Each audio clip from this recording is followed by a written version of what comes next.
दोस्तों आप सभी को राम राम। आपको पता होना चाहिए कि नेक्स्ट वीक आपका जो मार्केट है यानी कि जो पूरा मार्केट है वो 1 दिन या 5 दिन या देखिएगा इतने दिन नहीं खुलेगा जितना नॉर्मल ट्रेडिंग डे पे खुलता है, 1 दिन ज़्यादा खुलेगा। तो इसलिए आपको पूरी तरीके से डेट टाइम सब कुछ पता होना चाहिए कि यहाँ पे मार्केट शनिवार को क्यों खोला जाएगा। तो यहाँ पे डिटेलिंग में देखिएगा, एक एक करके पूरी बात बताऊंगा। वीडियो के अंत तक बने रहिएगा और अगर चैनल पे पहली बार आए तो चैनल को सब्सक्राइब कर लीजिएगा। तो आपको पता है NSC time to time mock trading करती रहती है और जिस पर्टिकुलर वीक में मॉक ट्रेडिंग होती है उसके बाद अगले हफ्ते वोलेटिलिटी और वॉल्यूम पे बड़ा असर पड़ता है।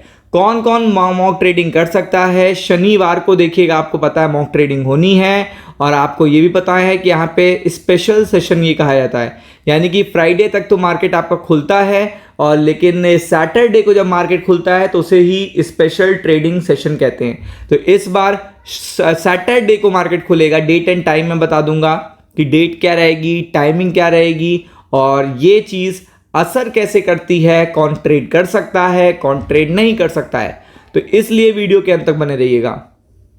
तो अगर आप यहां पे देखेंगे इस बार शनिवार को भी शेयर बाजार खुले रहने वाले हैं। ये चीज आपको रेयरली कोई बताता होगा, लेकिन मैं आपको एनएससी की वेबसाइट पे लेके चलूंगा, वहां पे दिखाता हूं।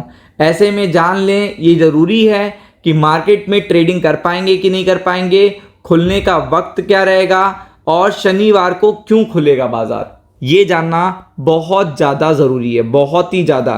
दरअसल शनिवार को देखिएगा एनएससी अपने प्लेटफॉर्म पे क्या करने वाला है, मॉक ट्रेडिंग सेशन। इसका बड़ा असर इसलिए पड़ता है क्योंकि इसमें ब्रोकर और बहुत सारे मार्केट पार्टिसिपेंट क्या करते हैं, पार्टिसिपेट करते हैं, ट्रेड करते हैं। आपकी ऐप में भी कहीं कहीं आपको कभी कभार सैटरडे संडे को ग्लिचेस आते हुए देखने मिलते हैं, वो इसीलिए होता है। ये सेशन एनएससी की डिजास्टर रिकवरी साइट पर होगा, यानी कि कभी भी अगर होता है ऐसा कि प्राइमरी साइट में चलते हुए बाजार में मंडे टू फ्राइडे के दिन अचानक से कोई ग्लिच आ जाता है तो तुरंत देखिएगा ट्रेडर और इन्वेस्टर के देखिएगा हितों के लिए एक साइट बनाई गई है जिसे कहता जाता है डिजास्टर रिकवरी साइट। तो सारे सौदे वहां पे शिफ्ट किए जाएंगे ताकि किसी ट्रेडर को या इन्वेस्टर को लॉस ना हो। लेकिन इसे चेक करते रहना बहुत ही इंपॉर्टेंट है, तो रेगुलरली इसको चेक करा जाता है। इसके दिन जो डिसाइड होते हैं वो नॉर्मल ट्रेडिंग से डे के नहीं होते हैं, इसीलिए शनिवार को इसके लिए स्पेशली मार्केट खोला जाता है टेस्टिंग के लिए। और इसके बाद देखिएगा इसमें बड़े बड़े पार्टिसिपेंट क्या करते हैं, इंगेज रहते हैं और यहाँ पे ट्रेड करते हैं।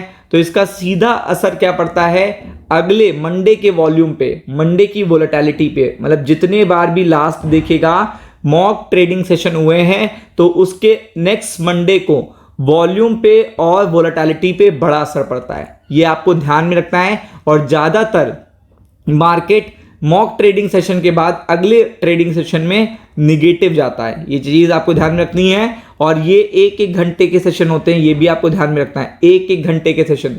ये ना सोचिएगा कि बहुत बड़े बड़े सेशन होते हैं, मतलब ये डिसाइड किए जाते हैं किस तरीके से होने हैं पूरी तरीके से। मॉक ट्रेडिंग देखिएगा, अगर आप देखेंगे कि टेस्ट और एक्सचेंज द्वारा समय समय पर किए जाने वाले बदलाव को समझने का एक मौका होता है। तो ये चीज़ बहुत ही इंपॉर्टेंट है। और अगर आप यहाँ पे देखेंगे तो एनएससी की वेबसाइट पे चलते हैं, कंटीजेंसी ड्रिल कैलेंडर देखते हैं। कंटीजेंसी यानी कि इमरजेंसी में जिस साइड पे आपको शिफ्ट करके ट्रेडिंग करनी होगी वो चीज़ एनएससी देखिएगा ऊपर लिखा हुआ है। और ये हर महीने की एक सैटरडे को होता है। जून 14 को हुआ था लास्ट, अब आएगा जुलाई 5। जुलाई 5 यानी कि अगला हफ्ता मार्केट 5 दिन नहीं 6 दिन खुलेगा, ये चीज़ ध्यान रखिएगा। ये सबसे इंपॉर्टेंट चीज़ है, सबसे इंपॉर्टेंट चीज़ है। और आपको जो टाइमिंग है देखिएगा, टाइमिंग यहाँ पे, तो यहाँ पे पूरी तरीके से देखेंगे टाइमिंग भी दी रहती है, तो टाइमिंग के साथ सब कुछ दिया रहता है। आप देख सकते हो एनएससी की साइट पे जाओगे और आपको यहाँ पे देखने को मिल जाएगा कंटीजेंसी ड्रिल कैलेंडर और पूरी तरीके से इसमें डिटेल करी जाती है कि ये इनेबल करता है सीमलेस ट्रेडिंग को। जितने भी देखेगा मार्केट पार्टिसिपेंट हैं यहाँ पे वो ट्रेड कर सकते हैं, बड़े बड़े लोग यहाँ पे ट्रेड करते हैं, जिसी कारण से अगले जो मंडे होता है उस पर काफ़ी ज़्यादा असर पड़ता है। तो इसके लिए टोटली प्रिपेयर्ड रहिएगा क्योंकि देखेगा अगला सेशन जो एनएससी का होगा वो 5 जुलाई यानी शनिवार को देखने को मिलेगा, तो be prepared for it. Ram Ram.